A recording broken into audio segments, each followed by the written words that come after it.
Hello guys, welcome back to my class. ಈ ಕ್ಲಾಸ್ನಲ್ಲಿ ನಾನು ನಿಮಗೆ ಕ್ಯಾನ್ ಬಿ, ಕಾಂಟ್ ಬಿ ಜೊತೆಗೆ ಪಾಸ್ಟ್ ಪಾರ್ಟಿಸಿಪಲ್ ವರ್ಬ್ ಹಾಕಿ ಹೇಗೆ ಕರೆಕ್ಟಾಗಿ ಸೆಂಟೆನ್ಸ್ ಮಾಡಬೇಕು, ಹೇಗೆ ಅರ್ಥ ಮಾಡ್ಕೋಬೇಕು, ಯಾವ ಸಿಚುವೇಶನ್ ಯೂಸ್ ಮಾಡಬೇಕು ಅನ್ನೋದನ್ನ ಪೂರ್ತಿಯಾಗಿ ಹೇಳ್ಕೊಡ್ತಾ ಇದ್ದೀನಿ. ಈ ಸೆಂಟೆನ್ಸ್ ಮಾಡೋದು ನಿಮಗೆ ಕಷ್ಟ ಆಗ್ತಾ ಇದ್ದರೆ, ಗೊತ್ತಿಲ್ಲ ಅಂದರೆ ಈ ವಿಡಿಯೋ ಎಂಡ್ವರೆಗೂ ನೋಡಿ ಆ್ಯಂಡ್ ನೋಟ್ಸ್ ಮಾಡ್ಕೊಳ್ಳಿ. ಸೊ ನಾನೀಗ ಅಪ್ಲೋಡ್ ಮಾಡಿರೋ ಈ 5 ಕ್ಲಾಸಸ್ ನೀವು ನೋಡಿದರೆ, ಪ್ರಾಕ್ಟೀಸ್ ಮಾಡಿದರೆ ಇವತ್ತು ಹೇಳೋ ಕ್ಲಾಸ್ ನಿಮ್ಗೆ ಅರ್ಥ ಆಗುತ್ತೆ. ನೀವು ನೋಡಿಲ್ಲ ಅಂದರೆ ಹೋಗಿ ನೋಡಿ, ನಾನು ಇಲ್ಲಿ ಮೇಲೆ ಲಿಂಕ್ ಕೊಡ್ತಾ ಇದ್ದೀನಿ. ಓಕೆ, ಇಲ್ಲಿ ನೋಡಿ, ಐ ಕ್ಯಾನ್ ಡೂ ಇಟ್ ಅಂತ ಹೇಳ್ಬೋದಲ್ಲ, ಅಂದರೆ ನನಗಿದು ಮಾಡೋದಕ್ಕಾಗುತ್ತೆ. ಇಲ್ಲಿ ಫೋಕಸ್ ಎಲ್ಲ ಐ ಮೇಲಿದೆ, ಐ ಕ್ಯಾನ್ ಡೂ ಇಟ್ ಅಲ್ವಾ. ಅಂದರೆ ನೀವು ಸೆಂಟೆನ್ಸ್ ಯಾವುದರಿಂದ ಸ್ಟಾರ್ಟ್ ಮಾಡ್ತಿರೋ ಅವ್ರ ಬಗ್ಗೆ ಡಿಸ್ಕಸ್ ಮಾಡ್ತಿರ್ತೀರ. ಈ ಥರ ಹೇಳಿದ್ರೆ ಇದನ್ನು ಮಾಡಬಹುದು ಅಂದರೆ ಫೋಕಸ್ನ ಆ್ಯಕ್ಷನ್ ಮೇಲೆ ಶಿಫ್ಟ್ ಮಾಡಿ ಹೇಳೋದು. ಮಾಡೋರು ಇಂಪಾರ್ಟೆಂಟ್ ಆಗಲ್ಲ. ಅವಾಗ ಸೇಮ್ ಸೆಂಟೆನ್ಸ್ನ ಈ ಥರ ಹೇಳ್ಬೋದು, ಇಟ್ ಕ್ಯಾನ್ ಬಿ ಡನ್ ಅಂತ. ಮೇಲಿರೋ ಸೆಂಟೆನ್ಸ್ನೇ ನಾನು ರಿವರ್ಸ್ ಮಾಡಿ ಬರೆದಿದ್ದೀನಿ, ಅಂದರೆ ಫೋಕಸ್ನ ಆ್ಯಕ್ಷನ್ ಮೇಲೆ ಶಿಫ್ಟ್ ಮಾಡಿ ಬರೆದಿದ್ದೀನಿ. I can do it, it ಇಂದ ಸ್ಟಾರ್ಟ್ ಮಾಡಿದ್ದೀನಿ, ಇಟ್ ಕ್ಯಾನ್ ಬಿ ಡನ್, ಅದನ್ನು ಮಾಡಬಹುದು ಅಂತ. ಸೊ ಈ ಥರ ಸೆಂಟೆನ್ಸ್ನ ಸ್ಟಾರ್ಟ್ ಮಾಡುವಾಗ ತುಂಬ ಸರಿ it, this, that, this work, that work, ಈ ಥರ ಒಂದು ವಸ್ತು, ಒಂದು ವಿಷಯದಿಂದ ನಾವು ಸೆಂಟೆನ್ಸ್ನ ಸ್ಟಾರ್ಟ್ ಮಾಡ್ತೀವಿ. ಆ್ಯಂಡ್ ಕ್ಯಾನ್ ಜಾಗದಲ್ಲಿ ಕ್ಯಾನ್ ಬಿ ಹಾಕ್ತೀವಿ ಆ್ಯಂಡ್ ವರ್ಬ್ನ ಪಾಸ್ಟ್ ಪಾರ್ಟಿಸಿಪಲ್ ಆಗಿ ಚೇಂಜ್ ಮಾಡ್ತೀವಿ. ಇಲ್ಲಿ ಡನ್. ಸೊ ಇಲ್ಲಿ ಫೋಕಸ್ ಎಲ್ಲ ಆ್ಯಕ್ಷನ್ ಮೇಲಿದೆ. I can do it, it can be done.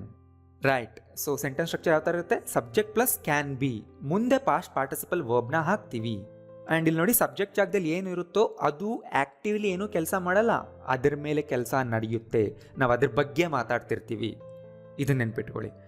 ಇಲ್ಲಿ ನೋಡಿ, ಈಗ ಇದನ್ನು ಕ್ಯೂರ್ ಮಾಡಬಹುದು ಅಂತ ಹೇಳ್ತಾ ಇದ್ದೀವಿ. ಅಂದರೆ ನೀನು ಇದನ್ನು ಕ್ಯೂರ್ ಮಾಡ್ಬೋದು, ನಾನು ಮಾಡ್ಬೋದು, ಅಥವಾ ಡಾಕ್ಟರ್ ಮಾಡ್ಬೋದು ಅಂತ ಹೇಳ್ತಿಲ್ಲ. ಆ ಡಿಸೀಸ್ ಬಗ್ಗೆ ಮಾತಾಡ್ತಿದ್ವಿ, ಅದನ್ನು ಕ್ಯೂರ್ ಮಾಡಬಹುದು ಅಂತ. ಸೊ ಈ ಥರ ಇದ್ದಾಗ ನೀವು ಇದೇ ಥರನೇ ಹೇಳಬೇಕು, it can be cured. Right. It ಜಾಗದಲ್ಲಿ ಏನು ಹಾಕಬೇಕು? ನೀವು ಯಾವುದ್ರ ಬಗ್ಗೆ ಮಾತಾಡ್ತಿರ್ತೀರೋ ಅದು. ಆ್ಯಂಡ್ ಕ್ಯಾನ್ ಬಿ ಬಂದೇ ಬರುತ್ತೆ. ಇದನ್ನು ಯೂಸ್ ಮಾಡೋಕ್ಕಾಗಲ್ಲ. It can't be used. Negative. ಅವನನ್ನು ನಂಬಬಹುದು. He can be trusted.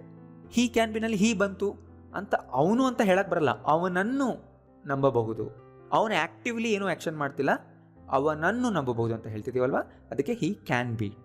ಅಂದರೆ ಅರ್ಥ we can trust him, you can trust him ಅಂತ ಸ್ಟ್ರೈಟಾಗಿ ಹೇಳಿದ್ರೆ. ಇದನ್ನು ಡಿಲೀಟ್ ಮಾಡೋದಕ್ಕಾಗಲ್ಲ. ಟ್ರೈ ಮಾಡಿ. It can't be deleted. He can't be trusted. He can be punished. It can't be cancelled. It can't be prevented. It can't be questioned. It can't be changed now. Right? So ಇಲ್ಲಿ ನೋಡಿ, ಕನ್ನಡದಲ್ಲಿ ಇದನ್ನು, ಇವನನ್ನು, ಅವನನ್ನು, ಇದಕ್ಕೆ, ಅದಕ್ಕೆ, ಈ ಥರನೇ ಸ್ಟಾರ್ಟ್ ಆಗುತ್ತೆ ಸೆಂಟೆನ್ಸ್. ಆಗೆಲ್ಲ ಇಂಗ್ಲೀಷ್ನಲ್ಲಿ ಹಿ can't B, it can't B, he can be, it can B, ಇದೇ ಥರನೇ ಹೇಳಬೇಕು. ರೈಟ್. ಅಂದರೆ ಈ ಥರ ಸೆಂಟೆನ್ಸ್ಗಳಲ್ಲಿ ನಾವು ಯಾವುದೋ ಒಂದರ ಬಗ್ಗೆ ಮಾತಾಡ್ತಿರ್ತೀವಿ, ಅದೇನು ಮಾಡುತ್ತೆ ಅಂತ ಮಾತಾಡಲ್ಲ. ಈಗ ಮುಂದೆ ಹೇಳೋ ಎಲ್ಲ ಸೆಂಟೆನ್ಸ್ಗಳು ಅದೇ ಥರ ಇರುತ್ತೆ. ಆ್ಯಂಡ್ ನಿಮಗೆ ಗೊತ್ತಾ ಕ್ಯಾನ್ ಮೋಡಲ್ ವರ್ಬ್ನ ಎಷ್ಟು ವೇಸ್ನಲ್ಲಿ ಯೂಸ್ ಮಾಡ್ತೀವಿ, ಯಾವ್ಯಾವ ಸಿಚುವೇಷನಲ್ಲೆಲ್ಲ ಯೂಸ್ ಮಾಡ್ತೀವಿ ಅಂತ ನಾನು ಅದ್ರ ಮೇಲೆ ವಿಡಿಯೋ ಮಾಡಿದ್ದೀನಿ. ನಿಮಗೆ ಗೊತ್ತಿದ್ರೆ ಮಾತ್ರ ಇವತ್ತಿನ ಸೆಂಟೆನ್ಸ್ಗಳು ಅರ್ಥ ಆಗುತ್ತೆ, ಇಲ್ಲಾಂದರೆ ಅರ್ಥ ಆಗಲ್ಲ. ಓಕೆ, ಇಲ್ಲಿ ನೋಡಿ, ಇದನ್ನು ಇವತ್ತು ಮಾಡೋದಕ್ಕಾಗಲ್ಲ. ಯಾರು ಇದನ್ನು ಮಾಡೋಕ್ಕಾಗಲ್ಲ ಅಂತ ಹೇಳ್ತಿಲ್ಲ, ಆ್ಯಕ್ಷನ್. ಇದನ್ನು ಇವತ್ತು ಮಾಡೋಕ್ಕಾಗಲ್ಲ ಅಂದರೆ it can't be done today. ಯಾಕೆ ಸ್ಟ್ರೈಟಾಗಿ ಹೇಳೋಕ್ಕಾಗಲ್ವಾ? We can't do it today ಅಂತ ಹೇಳ್ಬೋದು. ನಾನು ಹೇಳಿದ್ನಲ್ಲ, ಫೋಕಸ್ ಎಲ್ಲ ಆ್ಯಕ್ಷನ್ ಮೇಲೆ ಇರಬೇಕಂದ್ರೆ ಈ ಥರ ಹೇಳಿ. ವಿ ಕಾಂಟ್ ಡೂ ಇಟ್ ಅಂದರೆ ಅಷ್ಟು ಪೊಲೈಟ್ ಆಗಿರಲ್ಲ ಅಲ್ವಾ, ಅವಾಗ ಈ ಥರ ನೀವು ಹೇಳ್ಬೋದು. ಟೆಲಿಗ್ರಾಮ್ ಆ್ಯಪನ್ನು ಕಂಪ್ಯೂಟರ್ಗಳಲ್ಲಿ ಕೂಡ ಯೂಸ್ ಮಾಡ್ಬೋದು. ನೋಡಿ, just focus on the action. ಅಂದರೆ ಆ ಆ್ಯಪ್ನ ಬಗ್ಗೆ ಮಾತಾಡ್ತಿದ್ದೀವಿ. Telegram app can also be used on computers. ಆಲ್ಸೋನ ಮಧ್ಯದಲ್ಲಿ ಹಾಕಿ. Telegram app can also be used on computers ಅಂದರೆ we can also use it on computers. So obviously ನಾವೇ ಯೂಸ್ ಮಾಡೋದು, ಅದನ್ನು ಹೇಳಬೇಕಾಗಿಲ್ಲ. It can also be used on computers ಅನ್ಬೇಕು. In computers ಅಲ್ಲ, ಆನ್ ಕಂಪ್ಯೂಟರ್ಸ್. ವಾಟ್ಸಪ್ಪನ್ನು ಕಾಲ್ ಮಾಡೋದಕ್ಕೆ ಕೂಡ ಬಳಸಬಹುದು. ಟ್ರೈ ಮಾಡಿ. WhatsApp can also be use for making calls or just for calling ಅನ್ಬೋದು ನೀವು. ಅಂದರೆ we can also use it for making calls. ಅದನ್ನು ಆನ್ಲೈನಲ್ಲಿ ತಗೋಬಹುದು. It can be purchased online. We can purchase it online ಅನ್ಬೋದು. ಯಾವಾಗ ಅನ್ಬೇಕಂದ್ರೆ ನಾವು ನಿಜವಾಗ್ಲೂ ಪರ್ಚೇಸ್ ಮಾಡಬೇಕು ಅಂತ ಅಂದ್ಕೊಂಡಾಗ we can purchase it online ಅನ್ಬೋದು. ಬಟ್ ಇನ್ ಜನರಲಿ ಹೇಳ್ತಾ ಇದ್ದೀವಿ ಅಂದರೆ ಜನರಲಿ ಆ್ಯಕ್ಷನ್ನ ಹೇಳಬೇಕಲ್ವಾ, ಯಾರಾದರೂ ಪರ್ಚೇಸ್ ಮಾಡ್ಬೋದಲ್ವಾ. So it can be purchased online. ನಾವೇ ಈಗ ಪರ್ಚೇಸ್ ಮಾಡ್ಬೇಕು ಅಂದ್ಕೊಂಡ್ರೆ V can purchase it online ಅನ್ಬೋದು. ನೀವು ಅವನನ್ನು ನಂಬೋದಾ? ಕ್ಯಾನ್ ಹಿ ಬಿ ಟ್ರಸ್ಟೆಡ್ ಅಂತ ಕ್ವಶನ್ ಕೇಳಬೇಕು. ನೋಡಿಲಿ, ಅವನನ್ನು ನಂಬಹುದಾ? ಸೊ ಕ್ವಶನ್ ಕೇಳ್ತಾ ಇದ್ದೀವಿ ಹಿ ಬಗ್ಗೆ, ಕ್ಯಾನ್ ಹಿ ಬಿ, ಹಿ ಮಧ್ಯದಲ್ಲಿ ಬರುತ್ತೆ, ರೈಟ್. ಅದನ್ನು ಕೈಯಿಂದ ಮುರಿಯೋದಕ್ಕಾಗಲ್ಲ. It can't be broken by hands ಅಲ್ವಾ, it can't be broken by hands. ಅಲ್ಲಿ ನೋಡಿ, ಬೈ ಹ್ಯಾಂಡ್ ಅನ್ಬಾರ್ದು, ಬೈ ಹ್ಯಾಂಡ್ಸ್ ಅನ್ಬೇಕು. ಇದೊಂದು ಜನರಲ್ ಸ್ಟೇಟ್ಮೆಂಟ್ ಅಲ್ವಾ, ಬೈ ಹ್ಯಾಂಡ್ಸ್ ಅಂತಲೇ ಅನ್ಬೇಕು. ಅಂದರೆ nobody can break it by hands ಅಂತ ಅರ್ಥ. ಇದಕ್ಕೆಲ್ಲ ಕಾರಣ ಅವನೇ ಅಂತ ಹೇಳೋದಕ್ಕಾಗಲ್ಲ, ಅಂದರೆ ಅವನನ್ನು ರೆಸ್ಪಾನ್ಸಿಬಲ್ ಮಾಡೋಕ್ಕಾಗಲ್ಲ. ಅವಾಗ ಹೇಳಿ, he cannot be or he can't be held responsible. ಹೋಲ್ಡ್ನ past participle held. He can't be held responsible ಅಂದರೆ ಅರ್ಥ ಅವನನ್ನು ಕಾರಣ ಮಾಡೋದು, ಈ ಥರನೇ ಹೇಳ್ತೀವಿ. ಅಂದರೆ you can't hold him responsible. ಅದನ್ನು ಇನ್ನೂ ಬೇಗ ಮಾಡೋಕ್ಕಾಗಲ್ವಾ? Can't it be done, can't it be done more quickly. But ನೀವು ಸ್ಟ್ರೈಟಾಗಿ ಆ ಪರ್ಸನ್ನೇ ಕೇಳ್ತಾ ಇದ್ರೆ can't you do it more quickly ಅಂದರೆ ಇದು ತುಂಬ ರೂಢ್ ಇರುತ್ತೆ. ಸಿಟ್ಟು ಬಂದಾಗ ನೀವು ಕೇಳ್ತೀರಾ can't you do it more quickly ಅಂತ. ಪೊಲೈಟ್ ಆಗಬೇಕಂದ್ರೆ ಈ ಥರ ಕೇಳಿ ಆ್ಯಕ್ಷನ್ ಮೇಲೆ ಶಿಫ್ಟ್ ಮಾಡಿ ಫೋಕಸ್ನ. Can't it be done more quickly.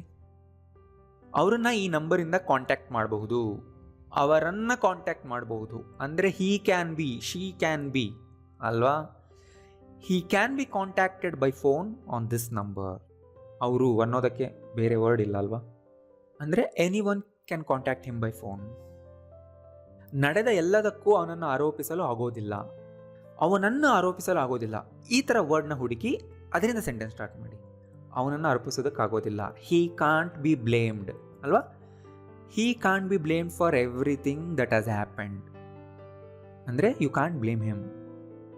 ಈ ತಿಂಡಿಯನ್ನು ಬ್ರೌನ್ ರೈಸಿಂದ ಪ್ರಿಪೇರ್ ಮಾಡಬಹುದು.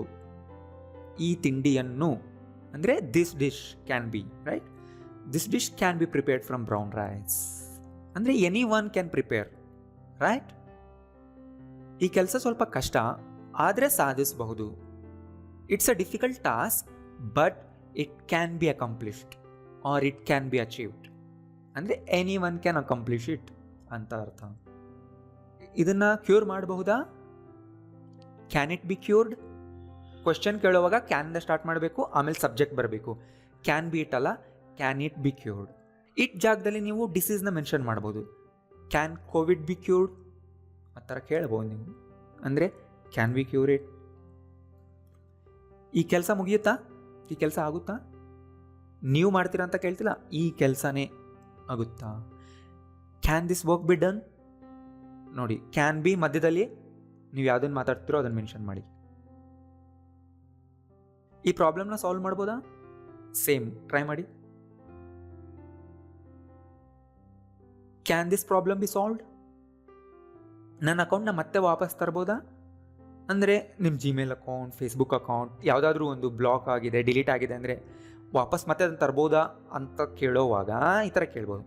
ಕ್ಯಾನ್ ಮೈ ಅಕೌಂಟ್ ಬಿ ರೀಸ್ಟೋರ್ಡ್ ಅಂತ. ರೀಸ್ಟೋರ್ ಮಾಡೋದು ಅಂದರೆ ಅದು ಮತ್ತೆ ಅದನ್ನು ವಾಪಸ್ ಒಂದು ಆ್ಯಕ್ಟಿವ್ ಮಾಡೋದು. ಅದನ್ನು ಹೇಗೆ ತಡೆಗಟ್ಟಬಹುದು? ಹೌ ಕ್ಯಾನ್ ಇಂದ ಸ್ಟಾರ್ಟ್ ಮಾಡಬೇಕೀಗ. How can it be prevented? ಆ ರೀತಿಯ ಜೀವನ ನಡೆಸಲು ಸಾಧ್ಯವಿಲ್ಲ. ದಟ್ ಕೈಂಡ್ ಆಫ್ ಲೈಫ್ ಅಲ್ವಾ, that kind of life can't be lived. ಯಾರು ಅಂತ ಹೇಳ್ತಿಲ್ಲ, ಆ್ಯಕ್ಷನ್ ಹೇಳ್ತಿದ್ವಿ. That kind of life can't be lived by anyone ಅಂತ ಹೇಳ್ಬೋದು ನೀವು. ಇದನ್ನು ಇನ್ನೂ ಹೆಚ್ಚು ತಳ್ಳೋದಕ್ಕಾಗೋದಿಲ್ಲ. It can't be pushed anymore. Anymore ಅಂದರೆ ಇನ್ನೂ ಹೆಚ್ಚು. ಸ್ಟ್ರೆಸ್ಸನ್ನು ಎಕ್ಸಸೈಸಿಂದ ಕಡಿಮೆ ಮಾಡಬಹುದು. ನೋಡಿ, ಈಗ ಸ್ಟ್ರೆಸ್ ಬಗ್ಗೆ ನೀವು ಮಾತಾಡ್ತಿರ್ತೀರ, ಡಿಸ್ಕಸ್ ಮಾಡ್ತಿರ್ತೀರ, ಅದನ್ನು ಎಕ್ಸಸೈಸಿಂದ ಕಡಿಮೆ ಮಾಡಬಹುದು ಅಂತ ಹೇಳ್ತಿರಲ್ಲ. ಸೊ ಸೆಂಟೆನ್ಸ್ ಕೂಡ ಅದೇ ಥರ ಸ್ಟಾರ್ಟ್ ಮಾಡಿ. Stress can be reduced by exercise. ನೋಡಿ, ಈ ಥರ ಸೆಂಟೆನ್ಸ್ಗಳು ಈ ಥರ ಡಿಸ್ಕಷನ್ ಮಾಡುವಾಗ ಹೆಲ್ಪ್ ಆಗುತ್ತೆ.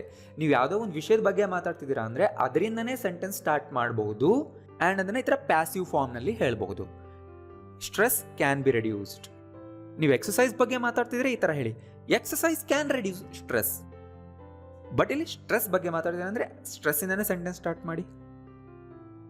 ಯಾವ ಕಾರ್ಡ್ನ ಯೂಸ್ ಮಾಡ್ಬೋದು? Which card can be used ಅಂತ ಕೇಳ್ತೀನಿ. ಅಂದರೆ ನಾನು ಯಾವ್ದು ಯೂಸ್ ಮಾಡಬೇಕು, ನೀನು ಯಾವ್ದು ಯೂಸ್ ಮಾಡಿ ಆ ಥರ ಕೇಳಿದೆ. ಜನರಲಿ ಯಾವ ಕಾರ್ಡ್ನ ಯೂಸ್ ಮಾಡ್ಬೋದಲ್ಲಿ, which card can be used, right. But ನಾನು ನನ್ನ ಬಗ್ಗೆ ಕೇಳಬೇಕಾಯ್ತಂದರೆ which card can I use ಅಷ್ಟೇ, ರೈಟ್. ಎಲ್ಲವನ್ನೂ ಆನ್ಲೈನಲ್ಲಿ ಮಾಡೋದಕ್ಕಾಗಲ್ಲ. Not everything can be done online or everything can't be done online ಅಂತಲೂ ಅನ್ಬೋದು. ನಾಟ್ನ ಬಿಗಿನಿಂಗ್ನಲ್ಲೇ ಹಾಕಿದರೆ ಅದು ಸ್ಟ್ರಾಂಗ್ ಆಗುತ್ತೆ ಅಷ್ಟೇ. ಕಳೆದು ಹೋದ ಆಸ್ತಿಯನ್ನು ಸಂಪಾದಿಸಬಹುದು, ಆದರೆ ಕಳೆದು ಹೋದ ಟೈಮ್ ಆಗಲ್ಲ. Lost wealth can be earned. Lost wealth ಅಂದರೆ ಕಳೆದು ಹೋದ ಆಸ್ತಿ. Lost wealth can be earned but lost time is gone forever. ಅಂದರೆ lost time can't be earned, it can't be brought back, right. ಈ ಸೆಂಟೆನ್ಸ್ನು ಬರ್ಕೊಳ್ಳಿ. So ಗೊತ್ತಾಯ್ತಲ್ಲ can be can't ಬಿನ ಹೇಗೆ ಯೂಸ್ ಮಾಡ್ತೀವಿ ಅಂತ. ಇದೇ ಥರ ಎಲ್ಲ ಮೋಡಲ್ ವರ್ಬ್ಸ್ನು ಯೂಸ್ ಮಾಡ್ಬೋದು ಆ್ಯಕ್ಷನ್ ಮೇಲೆ ಫೋಕಸ್ ಮಾಡೋದಕ್ಕೆ. ಸೊ ಉಳಿದಿರೋ ಎಲ್ಲ ಮೋಡಲ್ ವರ್ಬ್ಸ್ನ ನೆಕ್ಸ್ಟ್ ವೀಡಿಯೋದಲ್ಲಿ ನಾನು ಎಕ್ಸಾಂಪಲ್ ಕೊಟ್ಟು ಎಕ್ಸ್ಪ್ಲೈನ್ ಮಾಡ್ತೀನಿ. ನೆಕ್ಸ್ಟ್ ವೀಡಿಯೋ ತುಂಬ ಇಂಪಾರ್ಟೆಂಟ್, ಅದನ್ನು ಕೂಡ ನೋಡಿ. ಆ್ಯಂಡ್ ಇವತ್ತು ನಿಮಗೆ ಕೆಲಸ ಕೊಡ್ತಾ ಇದ್ದೀನಿ ನೋಡಿ, ಈ 3 ಸೆಂಟೆನ್ಸ್ನ ಟ್ರಾನ್ಸ್ಲೇಟ್ ಮಾಡಿ ಕೆಳಗಡೆ ಕಾಮೆಂಟ್ ಮಾಡಿ, ನಾನು ಚೆಕ್ ಮಾಡ್ತೀನಿ. ನೀವು ಕರೆಕ್ಟ್ ಮಾಡಿದರೆ ನಾನು ಲೈಕ್ ಮಾಡ್ತೀನಿ, ನಿಮಗೆ ಗೊತ್ತಾಗುತ್ತೆ. ಸೊ ವಿಡಿಯೋ ಯೂಸ್ಫುಲ್ ಅನಿಸಿದರೆ ಲೈಕ್ ಮಾಡಿ ಆ್ಯಂಡ್ ಎಲ್ಲರಿಗೂ ಶೇರ್ ಮಾಡಿ. Thank you.